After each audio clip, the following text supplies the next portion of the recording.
Dito pala kayo, dito kayo. Morning po. Nakabing boy ang nag-ibag, sige. Pagdating niya kahapon, sige. Alis na natin kung ganun pala. O yan. Sinira yung bahay nyo? Sino nagsira? Sinira ng boy yung bahay ko na. Sinira yung bahay ni Mami Nids. Tuloy po kayo.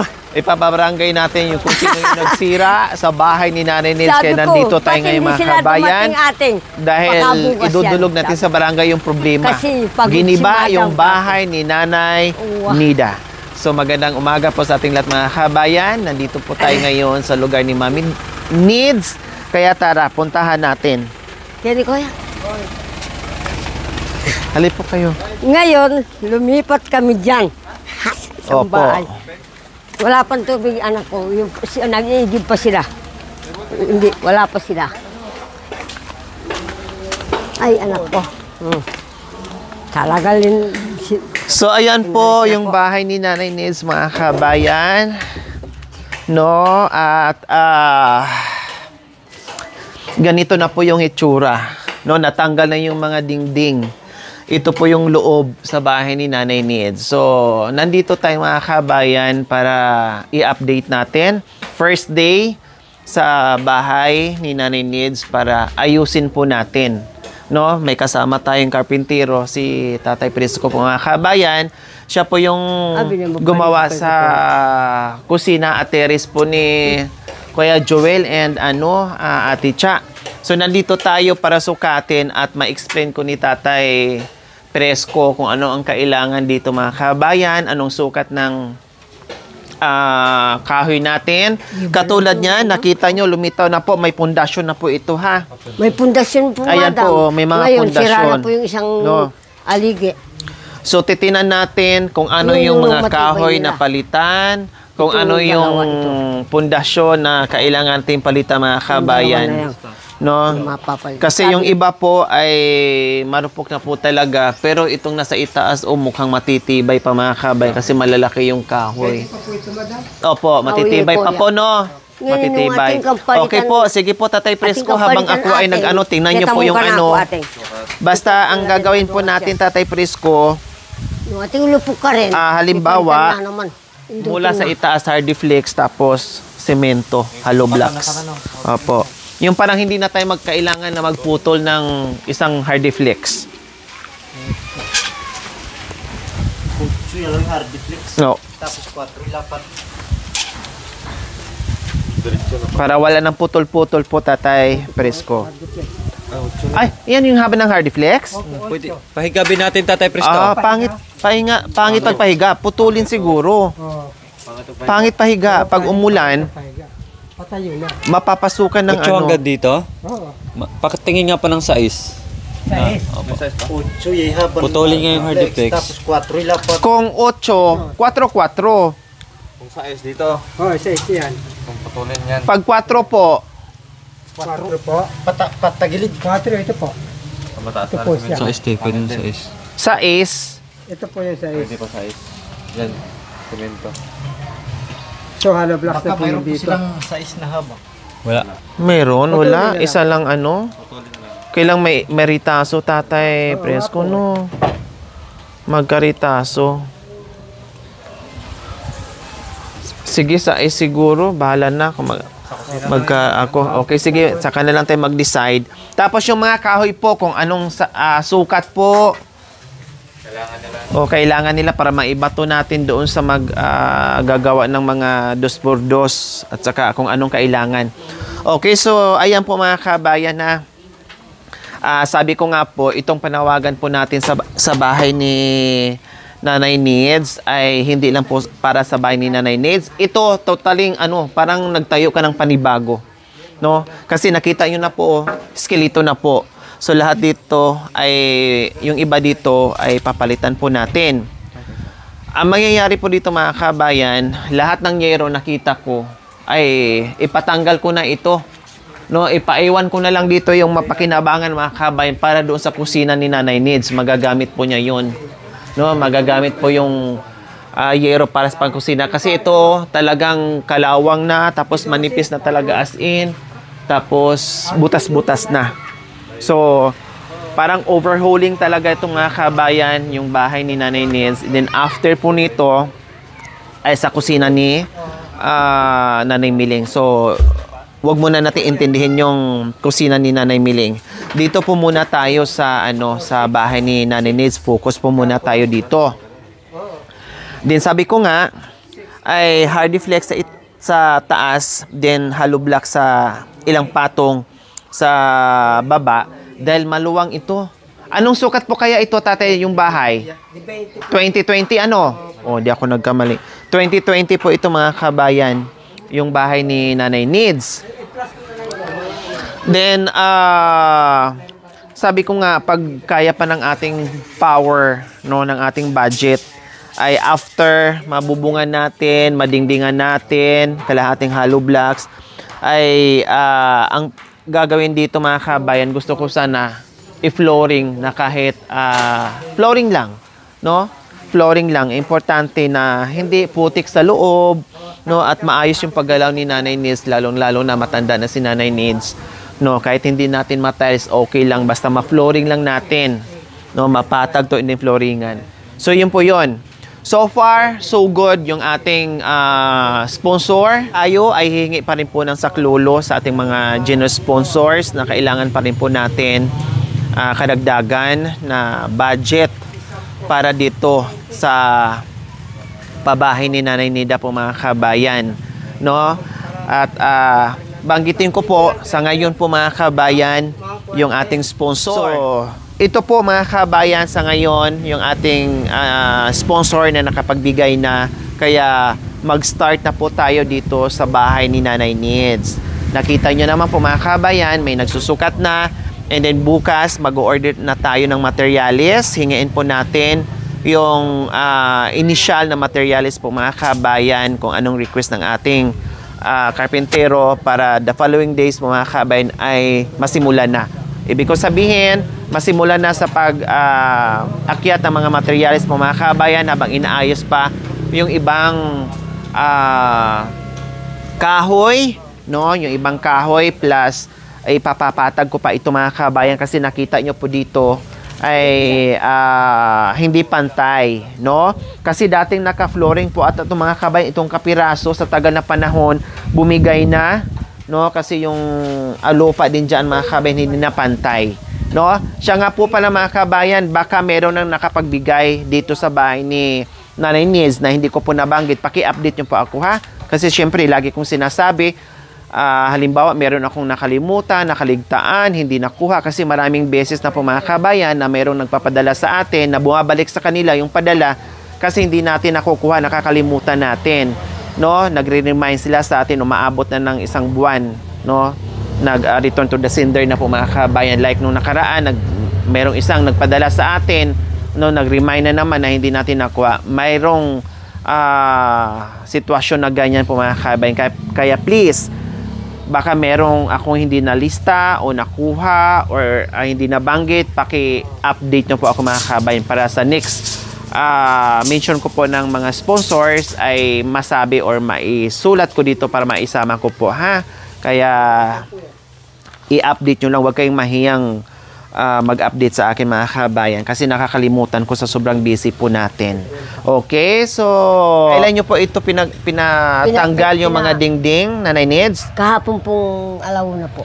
Kahapon lang po. Sakto lang talaga. Kahapon yung ginawa, pinatanggal yung mga dingding tapos ngayon naman kami pumunta. Opo. So tamang-tama lang po talaga. Inano ng kapatid ko, si Alfred. Si Tatay Boy? Siyang nagtanggal. Oh, sino kasama po niya? Si Renz, saka si Rap-Rap. Wow, very Si, good. si Renz naman, nag-akot ng damit namin doon sa isang bahay. Opo. Tinanggal na ni Mamang Boy. So, Nanay Nids, kumusta na nandito na kami muli at maumpisahan na yung bahay niyo? Masaya na po ba kayo? Maraming salamat po sa mga nagtulong po sa akin na mga senior. Maraming salamat po kay Ma'am Lori Aquino Talita. Maraming salamat po sa iyo. Hindi ko man po mabanggit ang pangalan niyo sa yung ikaw na mga senior po. Maraming salamat po sa inyo sa tulong ninyo po sa akin. Talagang matutuwa po ako. Sa tanda ko na pong ito, nakapag-vlogger po ako. Kung wala si Madam Lori, hindi ko po, dito na lang po ako paikot-ikot. Kahit magupok na pong bahay, kung bahala na po, gagawin ko na lang pong isuksok sa lupa. Kaya maraming salamat po sa tulong ninyo sa akin, kami si Madam Lori. Maraming salamat kay Madam Lori at saka kayo po. Wala ko pong masabing masama, pati yung mga pamilya ko. Pinagtutuhan nila ang ginawa ninyo at ginawa ni Madam Lori. Pati yung kapitan namin po. Pinasalamatan niya, ganun pala tulong sa iyo kahit tinatawagan kayong vlogger. May puso. Ganun po sinabi ng kapitan namin po. Kaninang maaga po. Ayan. Maraming salamat po. Ayan, so syempre po mga kabayan, sabi ko nga talagang binalikan ko si Nanay Nids. Kasi sabi ko, Nanay Nids, no, stay put ka lang dyan, darating din ang panahon para sa iyo. So ito na po yung mga kabayan, dumating na. Ay syempre bigyan din natin ng kasiyahan si Nanay Nids. At hindi lang si Nanay Nids, soon si Nanay Miling na naman po. Kasi nung nagawa po yung bahay ni Mami D, sabi ko po talaga, nasa isip ko na, no, naka-ukit na sa isip ko, sabi ko, okay lang.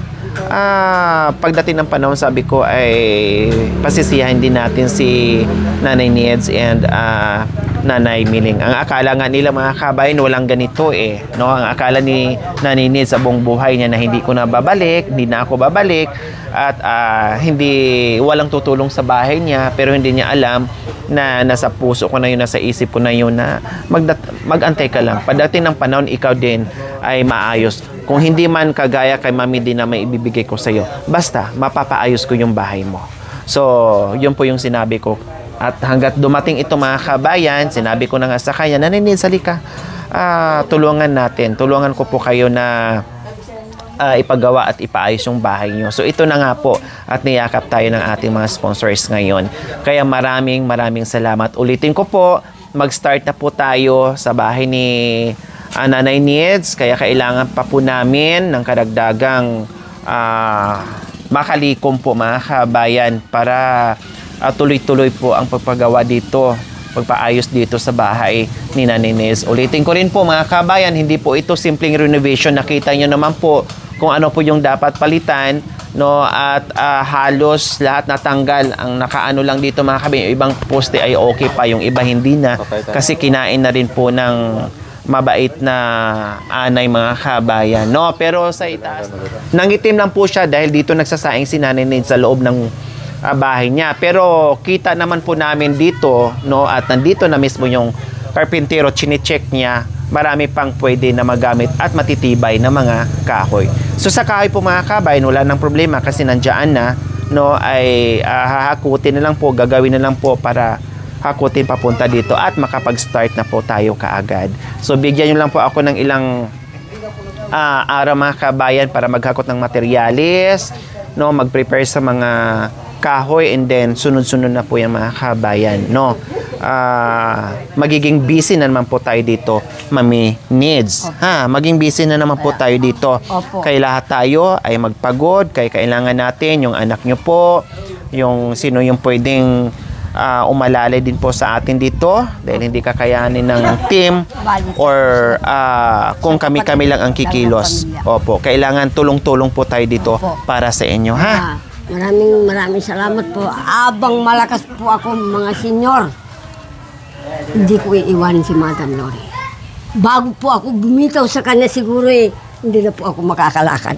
Maraming salamat. Kahit hindi po kayo nakakalakad, meron naman pong wheelchair.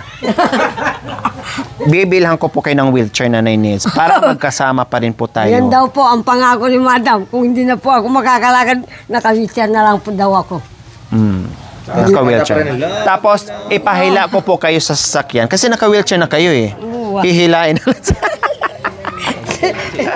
Matibay pa yung iba Palitan lang natin yung ano. Maano lang siya tingnan kasi dito nagsasaing si Nanay. Ito patanggal ko lahat ng yero. Papalitan po yan. Tapos pang kusina na lang. 20-20 pala to. Maluwang pala din to pala. No? Maluwang din po siya. Mayroon palang ano. Pala? Yan. Wala akong may makanila. Taram na itong pala. Oh, yan. Para papasok yung pala. Makaaw niya mo ate.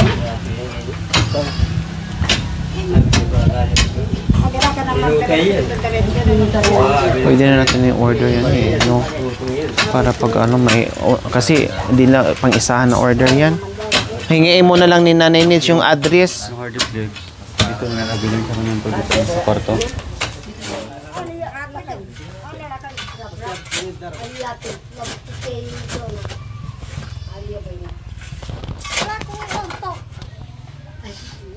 Aga natin ba yun? May mundok yan. Hindi. Magsabi yung matres, ha? Parang magsabi ko. May paninita. Larap. Maliit lang na kusina. Dalawa lang naman sila. Pwede din natin na dito. Pero ito muna ang priority. Ate, mo na. Kamulit naman alam. Oh, pwede nga dito. Dugtong.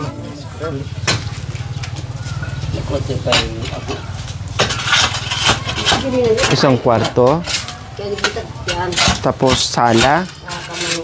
Nung patag, di malampat siya. Maya pang kaliming na. Ato ba hindi? Nakalim niya. Yan ay. May pabunga po itang baking. Yan ay. Pakakul kayo ng itang baking. Awi. Awa ka ba? Oh, yan. Mama ko nababa yung bago kakakulo. Tapos, yung hard deflex pala dito sa kwarto, wala pa no? Hindi nakabilang. Yung paikot lang to.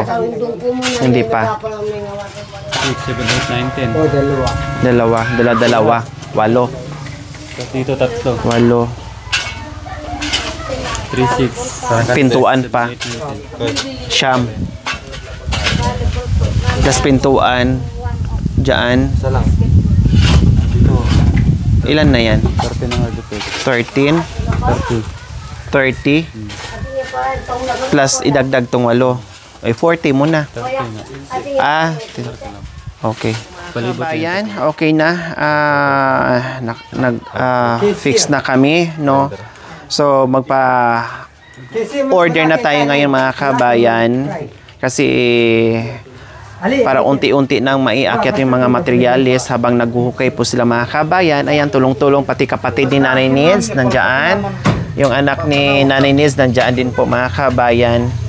So, habang sila ay naghuhukay dito, mag-aayos kami sa mga materyales. Kasi malayo itong mga kabayan, hindi isang biyahe, hindi pwede. Katulad to kay Mami D, yung paghahakot dito. Okay? Nanay Nids, yung tubig po natin, nag-utos na po si Mami D. Ah, tapos na. Kahapon pa sa kanya, eh, ako wala pa. Oh. Wala pa pinit. Magkulang yung 500 mada sa tubig. Magpalipal ko, motor lang eh. Opo, mag-ano po tayo, magpagas po tayo ha, Nanay Nids. Mag-iwan po ako mamaya ng pang-ano, Sa kanya tapos yun. meron na, para pang ano po doon sa gasolina ha, Nanay Nids. Kuya ban larin. Nang tinapay, bigyan mo dito sa nag-obra. Hindi nilikin kayo, yung mangawa, yung patuta. Ano yung patuta? Dito sa nag-obra, ito na. Baka bukas ng... Balas mo na eh. English speaking ka ngayon ng Mami D ha. Kami din na is. Ay, Nanay Nids ha. Yung buhangin. Aw!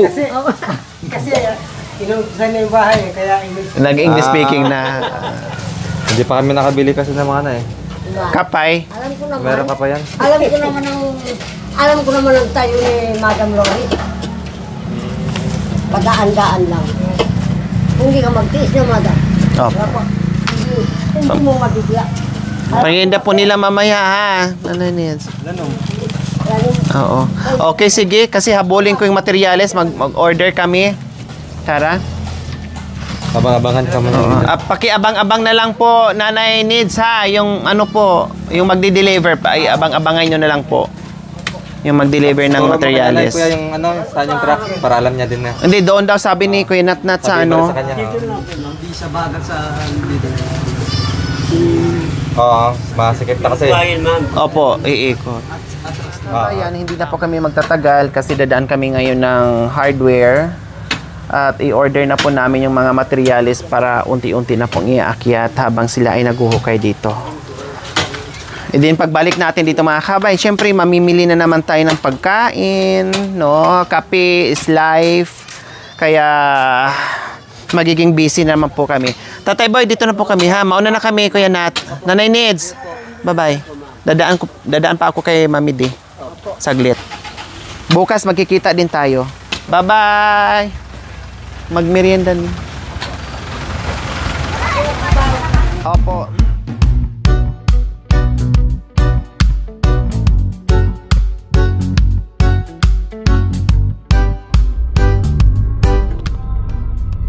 Kabayan.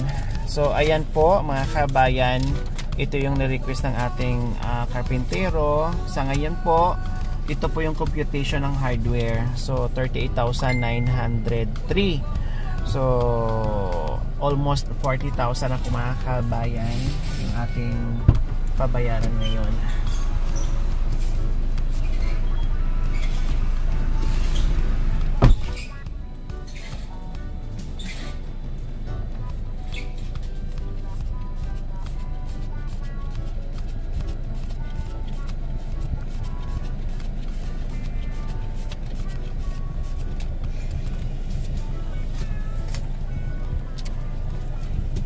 Bali 39.